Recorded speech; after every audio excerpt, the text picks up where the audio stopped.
Hello everyone. As you know, we are about to enjoy the very first poem of our textbook, First Flight, that is Dust of Snow. First of all, let us have some knowledge about the person who composed these lines. Yes, I'm talking about none else but the poet of this poem, Robert Frost. His lifespan was 26th March 1874 to 29th January 1963. He is a very well known poet. He is also termed as the pillar poet of English, mainly because of his realistic description of rural life. If you are watching my video for the first time, please subscribe. You can listen to the explanation of the English lessons from classes 6 to 10 CBSE. Let's move on to the video now. Robert Frost was an American poet, but initially his work was published in England before it was published in America. He was awarded the Congressional Gold Medal in 1960 for his poetic creations. On 22nd July 1961, he was honored as Poet Laureate of Vermont. He had also bagged 4 Pulitzer Awards. Now, let's have the lines of the poem.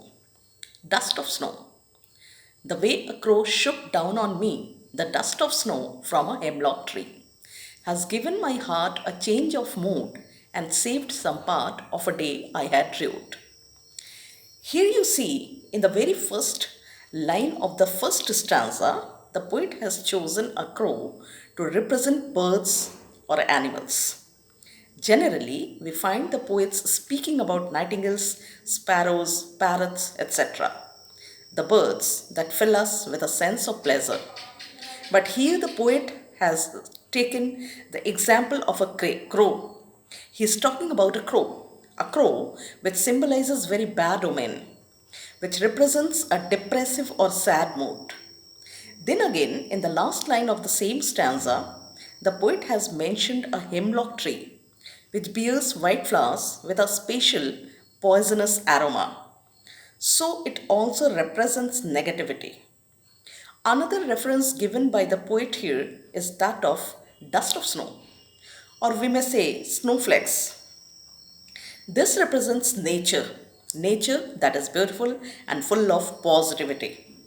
So, according to the poem, the poet was sitting under a tree, and that was a hemlock tree. He was in a very bad mood. As a result, he had already wasted that day in negativity. He was not in a condition to do anything with proper zeal and energy. But then, on the branches of that hemlock tree, there were some snowflakes, or you may say snow in a powdery form. All of a sudden, a crow came and sat upon one of the branches of that tree.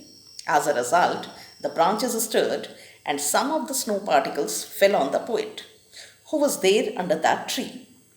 At that very moment, the poet was extremely depressed. He was pondering over his own pathetic situation.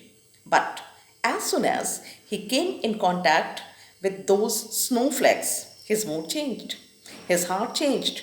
The natural freshness of those snowflakes succeeded in pulling him out of his negativity.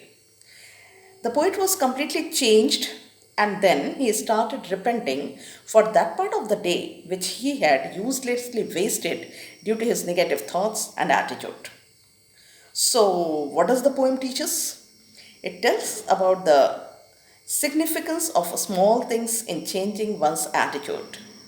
Generally, we don't pay much attention to the small incidents in our life, but sometimes these changes are powerful enough to bring a thorough change in our entire life.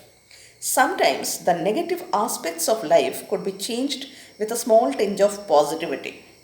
Okay, I think this has been experienced by all of us.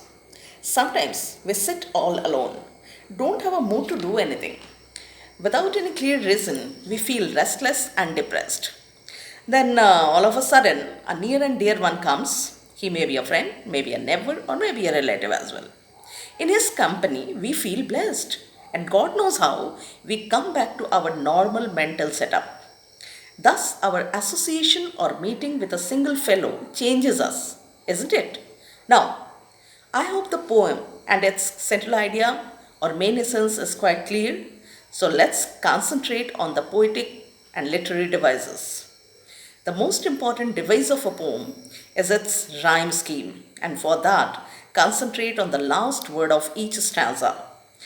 In the first stanza, crow, snow, me, tree. So let's write the letter A for crow and snow and the letter B for me and tree. Thus, the rhyme scheme is AB, AB.